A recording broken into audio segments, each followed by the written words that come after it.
before we do our showdown or our duel or whatever we're doing, Dark Side of the Ring was back this week.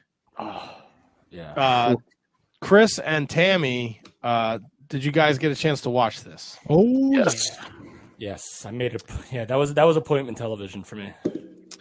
What did you guys thoughts? His mother seems like one of the sweetest women ever. Like she came off as such a sweetheart in this. She's no Diana. His brother seemed like he had his shit together too. They seemed like they were a well-adjusted family, you know?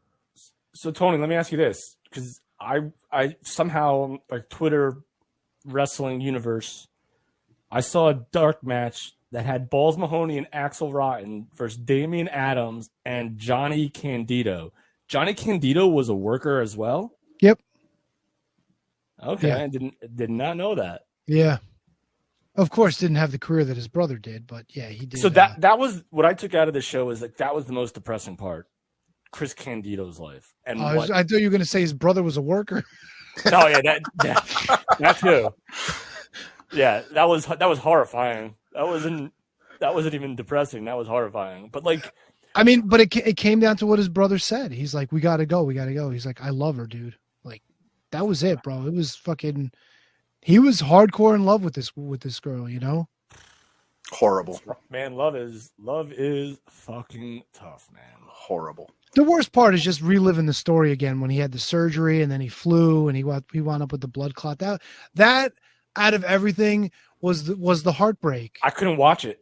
Like, I mean, it's a good thing. I mean, not a good thing, but he was getting back. He was excited to be in the business. He was excited to be working with the young guys. And then there was nothing about this story that I didn't already know. So like, it made some parts skippable for me just because like I couldn't handle the fact that Chris Candido came back. And I remember his run with the Naturals in TNA. And I remember that they completely skipped over his run with WCW, by the way. Completely glanced over that, and it wasn't that much of a run. Well, the New Blood, he was Cruiserweight champ. Here's the thing that fucked me up, right? Like, I had no idea that this interview that Paul Heyman conducted with Chris and Tammy, I never heard about this before. Neither did I didn't know this existed. I'm so curious to see what this thing looked like. Apparently, fucking Paul Heyman's a big piece of shit for doing this, huh? That's a great point, and Jim Cornette said such. I didn't. That's okay. So I said it. There's nothing about the story I didn't know. I did not know that this interview happened. No idea it even existed. And Tammy never mentioned it the many times that she's been on the show. We never, because we didn't know. I guess we didn't know to bring it up. Well, I think she kind of probably wanted to forget about it because I mean, from what they showed, it just seemed fucking awful. But I mean. That was the thing in the 2000s, man. Like, you know, people got a story to tell. Just put a microphone in front of them, no matter how good or bad the story is, you know? And you're right. Like, if there's a blemish on Paul Heyman's resume, other than maybe not paying people. Yeah, well, that's a big this is it. The fact that he let this happen, and the fact not only did he let it happen, it was his idea, is a travesty. And listen, Tammy's a bad person, but it's hard to say that too, because all of our experiences with her, she's been nothing but a delight. She's been fantastic. Like, but some people, man, they just like being an addict sucks, you know? Yeah. And she even said at one point, she's like, I've had 7 DUIs. Like, who cares? Well, now, unfortunately, it caught up with her. You know what I would have liked? And I don't know if it was possible or if they tried and she said no, because I guarantee you the jail would have allowed it. Oh, she would have hijacked the show. They never would have. I'm glad that they weren't able to get her, or that they didn't. I'm shocked that they didn't, to be honest with you. I'm kind of glad they didn't. I think her being involved would have just made it like the Tammy story, telling stories about Chris. But knowing Dark Side of the Ring, those guys are pretty good at, you know, fading out the bullshit or fading out the, you know, the gaga. So like, I think they would have done a good enough job to like keep it in the line of their narrative, as opposed to letting Tammy completely go off the rails with it. Yeah. So I was shocked that the last interview we heard from was 2020, Yeah. And that's going on, 3.5 years. I wonder when was the last time we had her on. I gotta Well, look it was into our that. anniversary show, I think, or maybe my birthday, which is actually next week, by the way. Hi. By the way, I will be here next week. So Oh, nice. I enjoyed watching the episode. By the end of it, I didn't want to hear another fucking word from Sunny. Like, I didn't want to hear another fucking word from her. I've always been a fan, and she just continuously threw so much bullshit. And I was just like, I can't do it with her anymore. I just can't. Handsome Kevin, have you ever heard the story about how I spurned her advances? Oh, advances, huh? Oh yeah. You spurn them. Spurn them. Is that the phrase? That's right. Yeah. Spurn? Yeah, you spurn them. Spurn them. Yeah. Spurn them. Damn near killed them. Do tell. Because if you hadn't have spurned them, you'd been burning them. But that's... I would have risked it. No biscuit. I would have risked it at the time, 100%. Not anymore, and maybe not in the last 5 years, but just to interrupt, just so you know, episode 560 was our 10th anniversary show. That was November 23rd, 2021. So about 18 months ago or so, maybe a little more. That was the last time we had Sunny on the show. She was in a really good place too. At least we thought. I mean, she was living near With the Atlantic dude. City with that dude. Yeah. Who was? Oh no, Florida, right? Yeah, Florida. No. At one point, she was living outside Atlantic City. Where did the accident happen? Was that Florida? Jersey. That was Jersey. Oh no, so that was Jersey. All right. Yeah, she was living on the shore, dude. She would talk about the view of the ocean every morning and stuff. So yeah, so she invited. I guess she saw a picture of me on Facebook, and appreciated it, and was like, "Hey, who is this guy?" And then so she invited me to Medusa's monster truck rally down in, I guess, either South Jersey or Pennsylvania. But it was St. Patrick's Day weekend when I was bartending at the time, and that's just cash cow of a weekend. And that's all I was doing at the time was bartending, nothing else. So that's like a $2,000 day. So I said no. And Fool. And she was like, I would have cooked you dinner. I would have done this. I would have done that. We would have had a good time. Cooking dinner is a euphemism for what? It would have been everything. Getting your hot dog baked. But I declined. Huh. Well, we also had Josh Daniels on in the very early iterations of the show, and he told his story about hooking up with Sunny. And there's been plenty of them that have been on the show that have done that. Are we disparaging the good name of Sunny? no, We listen. Kevin is just disappointing HK with his tale of turning down. I was turning back the clock about how I spurned her advances. Ah, yes. Yes, I know a lot of people have some ill feelings towards her, but she's been nothing but nice to us, so I don't have a bad word to say about her. I mean, it just sucks with the decisions that she makes. Sucks that she killed a guy. Yeah, don't drink and drive, kids. Well, Yeah, dude, never. Uber all day. She's paying the price for that one, man. Did you get my text message? That you fixed your counter? No, I meant to say I almost had to reset my clock, Tony. Oh, really? That is, I never get up for anything. Fuck, dude. That was dangerously close.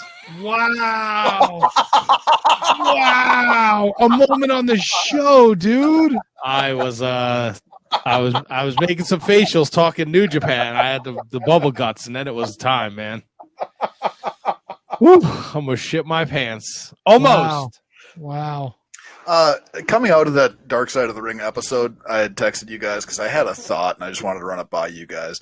So obviously, Michael's HBK screw job, all that kind of stuff. There was some bad blood that happened there, and there was at one point, I think Brett said it was because Sean said he wouldn't do the same as far as putting him over, that kind of stuff.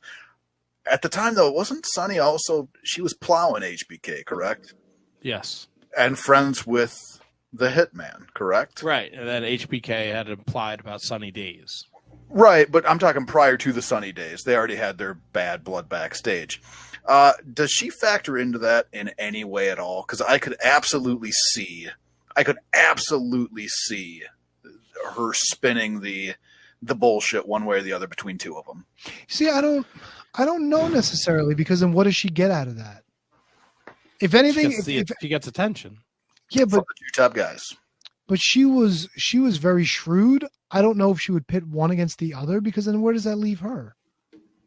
You know, With whatever one's on top. But that's what I mean. Like, whoever she's friends with, she's going to wind up with him anyway, right? Well, there's a difference. She was friends with Brett. She was banging Sean. Did she come out and say that she was friends with Brett? Did she tell us that? I don't remember. I'm pretty sure it's so. Brett was a womanizer, right? That was his thing on the road, but For it real? was never with. Oh yeah, Brett. he had. Oh yeah, he had the ladies everywhere, bro. He didn't like the drugs or the alcohol. He liked the serviceable ladies. Yeah, but Hitman. all right, fair enough. So I guess that was so, and it's in his book, and his wife clearly had her reservations, right? And Sonny was very friendly with Brett. Mm-hmm. So obviously his wife had some ill feelings toward that. And I guess the rumor around the office was that, Brett was friends with Sonny, but, his wife thought there was more there and there wasn't, and whatever. So that's why the Sunny Days line got so much Yep. heat. Yeah. But I don't see, hi Nelly. I don't see why. I'm with Tony on this. Like, I don't understand outside of the attention of just being in the middle of it all. Mm-hmm. Like, maybe she is like an attention whore, but other than that, I don't know. Now, follow up then. If she's not spinning it between them, are they spinning it between each other? You know what I mean? Like, would that be a central point of frustration towards each other when there's a friend, there's another guy plowing, like, you know what I mean? Like, it's a tale as old as time. Obviously, when you interject that lady in there. You see, it's weird because I don't know if people would have given a shit that Brett was friends with her and she was fucking Sean. I think they would have given more of a shit about Chris's feelings. You know what I'm saying? Like, people genuinely felt bad for Chris. Right. I don't know if they would have like really given a shit about Brett and, like, you know what I mean? Like, and why would Brett even care if she was fucking Sean? You know what I'm saying? Like, look, she wasn't exactly the favorite, but I can't see that factoring into like her relationship with, with Brett. Well, what if Brett wanted to? Maybe he did. We don't know. And he was spurned. Maybe they were sworn to secrecy. He put it all in his book. She's an open book, and he's an open book too. So that's just a thought that I had. Here's my thought. What if they were using Sonny as a spit roast and they were just yelling insults at each other? Why? Like, fuck you, Brett. No, fuck you, Sean, you wonky-eyed piece of shit. To Tammy. It's not to Tammy. I'm sure she'd be enjoying it. You're the worst, dude. What?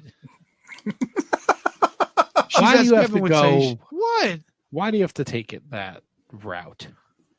What do you Here's mean? handsome Kevin. He's been mulling this thought over for almost a week. Can't wait to bring this up on the show. This will be a great conversation piece. He brings it up. Here we are.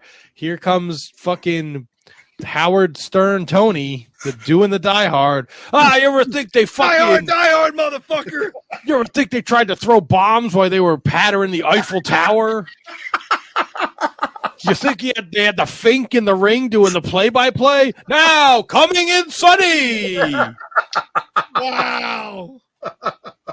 No, you can't just have a normal conversation. You have to go fucking triple X. Fuck yeah, Dunk, dude. Triple X. Dun-dun-dun-dun. What is that even? I tried. To? What's up? So what is that even a reference to? What he just did? Degeneration second? X, bro. Oh. Dun-dun-dun-dun. Oh, all right. Come on, bro. I tried very hard to get Magnum TA on the show tonight. Like, how hard? I So sent him hard. many Facebook messages, commented on many of his posts. Hey, bro, check your messages. Because I was like, come on, this is fucking tee it up, bro. He's got Dark Side of the Ring tomorrow night. This would be a great opportunity for old Terry Allen to come on the show and chop it up with us. Terry probably wants 500. He never responded, so I don't know what Terry wants. I know what he wants. He wants his legs back. He wants an electric scooter. Jesus Christ. What? You know how fucking Howard callous Stern? his hands are from pushing that fucking thing, probably. Howard Stern, Matt. Yeah, I'm sure James Harris's wife has a few of them laying around. Hover rounds aren't that expensive. Oh, she's got a ton of socks she has no use for. What is it, season 1 of The Wizards? Jesus Christ. What? Sonny getting spit roasted, people with no legs?